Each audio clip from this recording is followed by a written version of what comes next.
Hello and welcome back to Suspended Fanimation. I'm your host, Dennis Bithoulkas, and it's time for Obi-Wan Kenobi Season 1, Episode 2, Part 2. Welcome, everybody. Let me take care of some business first, and we'll get down to it. If you like what you see here, like, share, and subscribe. If you're still on the fence about subscribing, take a look at the video that pops up at the very end here. YouTube takes the algorithms of all the stuff you've been watching and tries to match it as best as possible to one of the videos my vast video library and pops it up here just for you. And if you like what you see there, hit that subscribe button down below there. And if you're feeling lucky about YouTube actually notifying you when I come on live, you can hit that bell down below there, and YouTube may or may not notify you when I come on live. It all depends. So best thing to do is go over to suspendedfanimation.com. Take a look at the schedule. I put it up there. I change it out every week. I actually just changed it out today. And I have all the links to my social media there and all the links to my page as well. All right. Let's get to it, shall we? Spoiler alert, I am going to spoil the episode. If you have not seen the episode, go and watch it. Come on back. This will be a video. You can comment down below in the comment section. All right. Yes. Okay.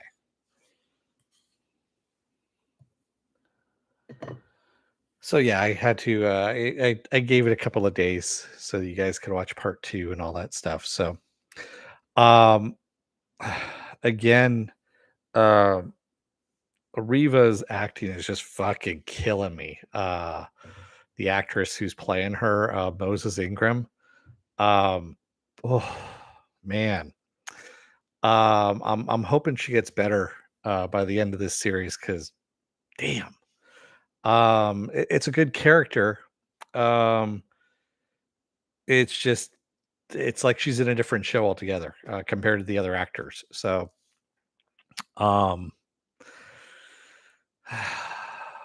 yeah. Oh, your internet's buffering? Mine isn't. At least I don't think it is. Oh, you know what? I don't think I'm not plugged in. I'm on Wi-Fi right now. I didn't plug it in, unfortunately. So yeah, I'm on Wi-Fi. I had to look over and see what I was doing, but yes, I am. So sorry about that. Um anyway, going back to the Obi-Wan goes over to Daiyu to find Leia, who of course the trap. We know it's a trap, as Admiral Akbar would say, it's a trap. Um and of course, Riva has made this trap for Obi-Wan, and the Grand Inquisitor gets wind of it. He's pissed off, but at the same time, he knows Obi-Wan's there, so he's going to take credit for it. And he tells her to stand down. And of course, she does not stand down. In fact, what she does is she increases the stakes by putting out a bounty on Obi-Wan on Daiyu to every bounty hunter that's out there, pretty much anybody who's scum enough to go and after him. And so puts his face out there. This is after Obi-Wan has broken Leia out of the mercenary cell, which is he goes behind a little spice dealer's a spice manufacturing lab, I guess you could say, and gasses out Flea and his friends. Flea from the Red Hot Chili Peppers, of course. And of course, this is after he has been led there by some guy posing as a Jedi, Hija Estri, and of course exposes him for the fraud that he is. But Hija is actually doing exactly what the Jedi would have done, is helping people. Even though he's not really a Jedi and he's just posing as one, he is still actually doing a lot more than Obi-Wan has been doing in the last 10 years by helping people.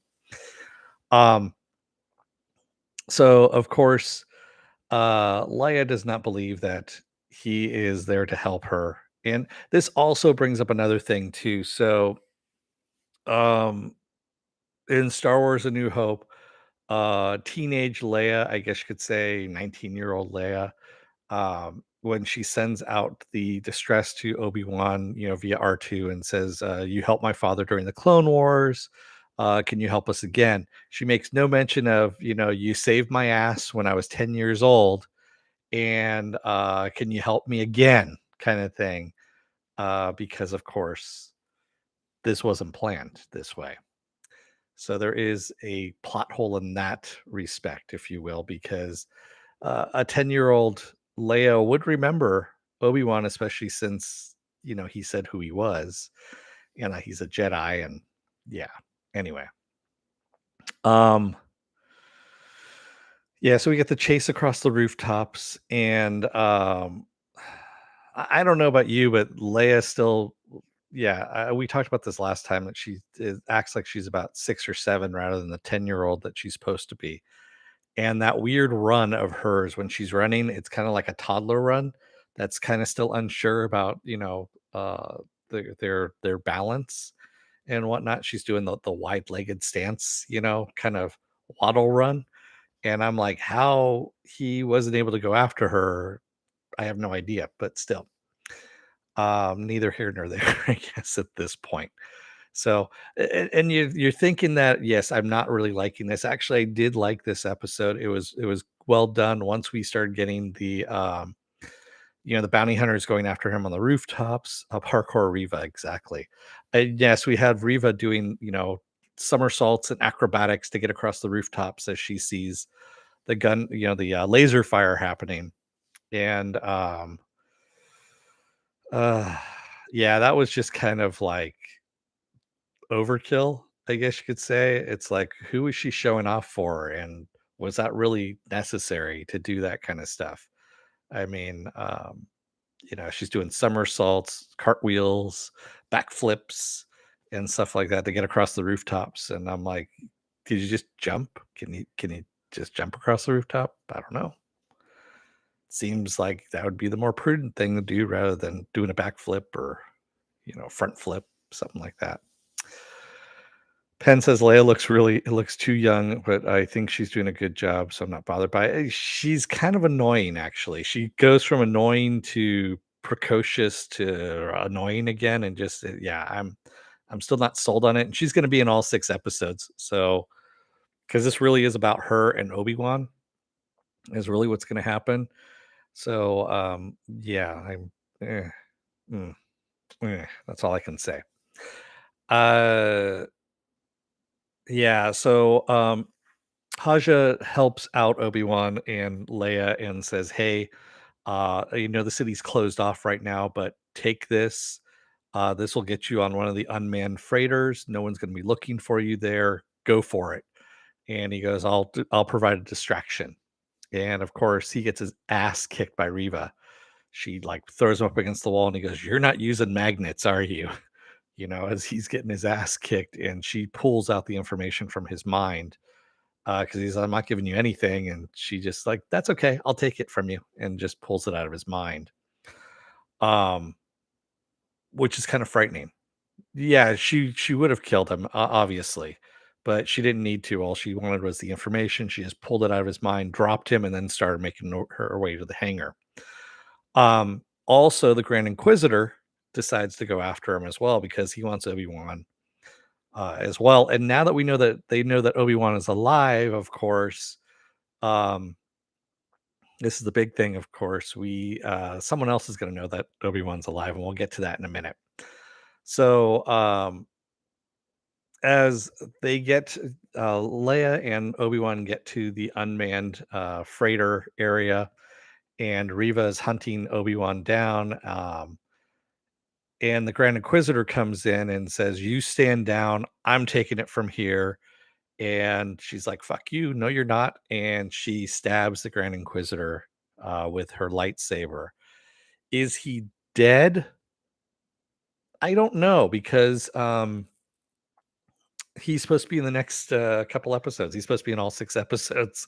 Uh, so Rupert Friend is the one who plays the Grand Inquisitor, and he's listed on IMDb as being in all 6 episodes. Now, is that in flashbacks? I don't know. Um, so yeah, it's kind of odd. So we end up getting Obi-Wan and Leia get away on the unmanned freighter. She screams, "Obi-Wan," and as he goes away. And but she does let him know, "Hey, by the way, remember Anakin Skywalker? Well, he's now Darth Vader. You left him alive. He's still alive, and he's now Darth Vader." And that's the big revelation that Obi-Wan gets, and he's like, "Oh, fuck." He's sitting there in the freighter. He's like scared now because he realizes that he left one of the most powerful force users alive.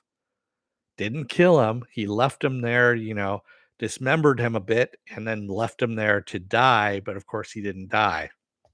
And now he's a Sith Lord who is, basically responsible for destroying a good portion of the galaxy, people wise and whatnot. And Obi-Wan realizes what a fuck up he's been at this point by leaving him alive. And yeah, he's rightfully scared at this point. Um, and rethinking things. He's pretty much sure he's rethinking his life at this point. Um, and of course, we see at the very end, there's a reach out of the Force where we see a Bacta tank, and inside that Bacta tank is Darth Vader, and his eyes snap open, and he realizes that Obi-Wan is still alive, and he's going to come for him at this point. So that's the big reveal at the very end there. We've got Obi-Wan coming, or excuse me, Darth Vader coming for Obi-Wan, and Leia on the run with Obi-Wan, trying to make their way back to Alderaan. And yeah, shit's about to go down. So that's where we're at. So a good episode overall. Like I said, some of the acting just needs to be improved a bit. Especially for Riva and Leia, those two characters. I know Leia's a kid and everything, but fuck, man, there were some scenes that just kind of drew me right out of it. And same thing with Riva. Riva just Moses Ingram. Oh God, they need to just bring her. I don't know if they brought her in to an acting coach or what, but something needs to be done. Because yeah, she is not gelling right with everyone else. It's kind of like one of these things is not like the other, acting wise. Um, there are plenty of good kid actors out there, and the one playing Leia is not one of them.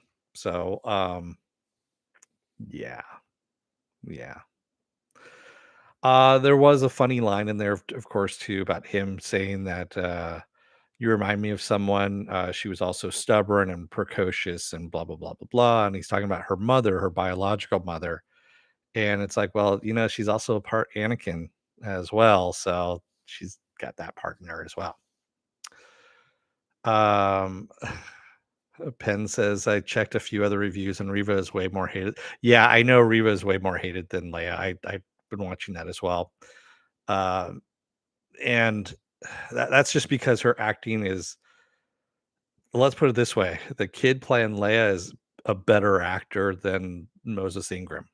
That's where we're at, and that's you're getting on levels there at that point. So it's just who's gonna outact the other. And ugh. Yeah, I'm just hoping by the end of the series that gets cleared up a bit. So, oh, and then we also got the Grand Inquisitor. We got the spinning lightsaber of death, and of course, he takes out Flea's character, who is um, I can't remember. Flea plays Vect Nokru, Nokru. There we go.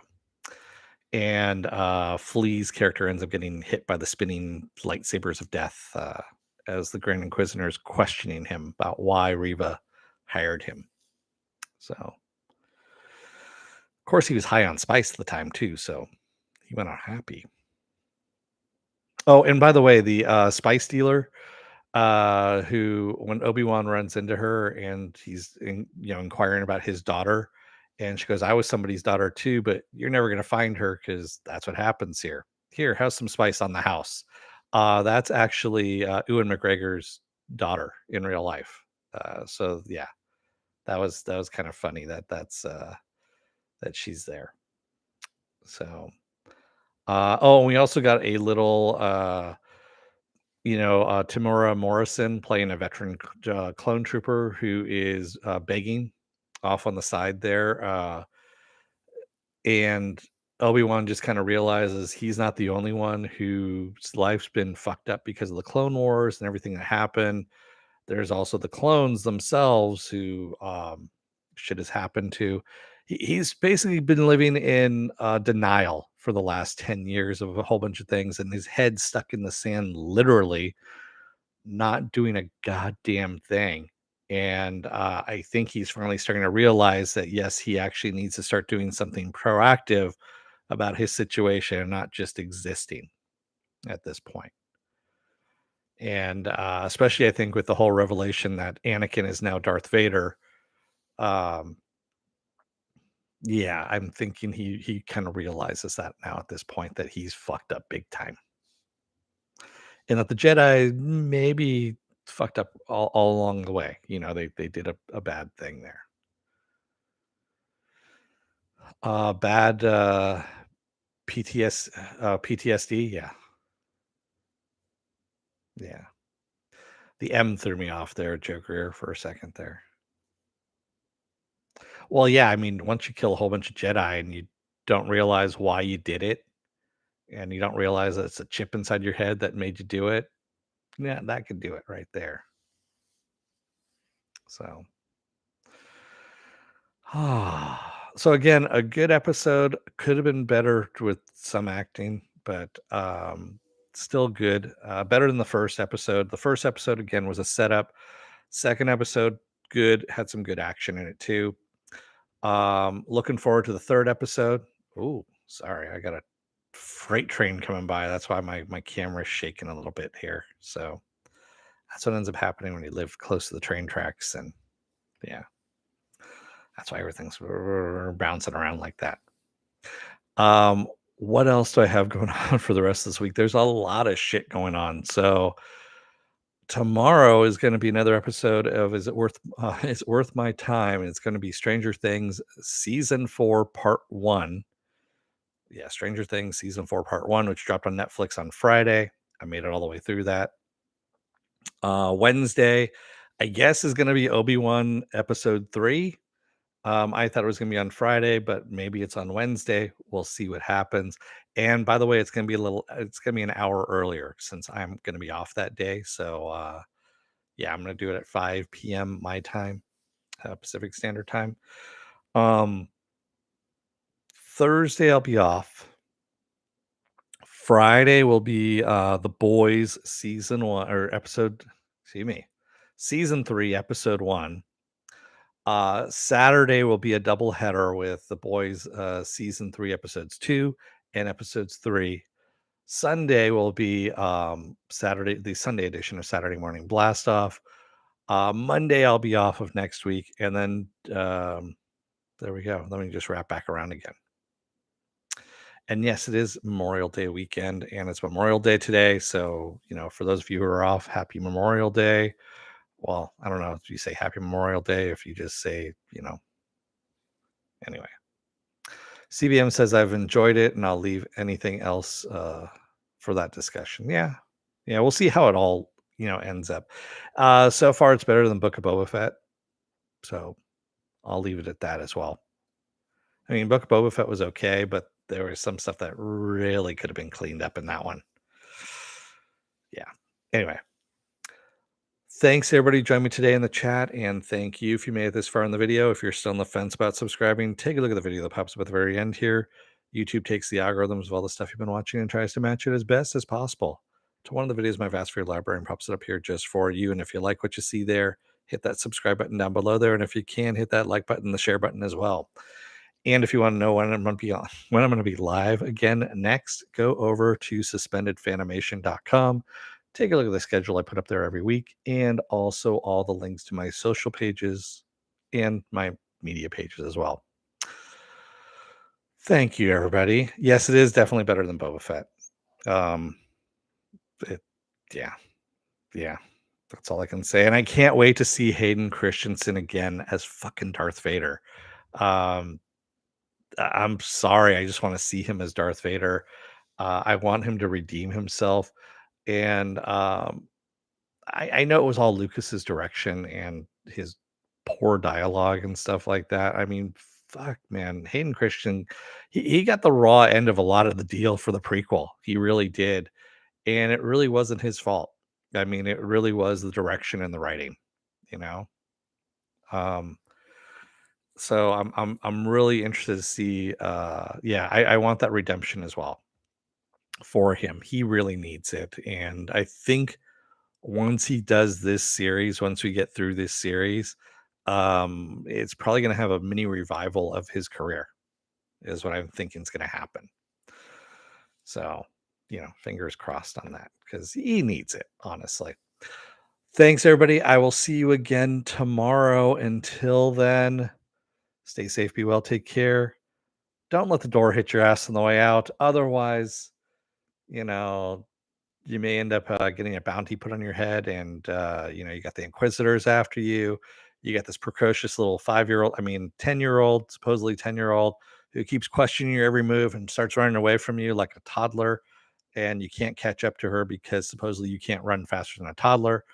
So even though you got the force and you refuse to use it, anyway, it's a whole big thing. Thank you. I will see you again tomorrow. Stay safe, be well, take care, get those vaccine shots, get those boosters as well. It doesn't work without the vaccine, without the boosters. And stay safe out there, everybody. I will see you again tomorrow. Have a good rest of your night and take care, everyone. Thanks.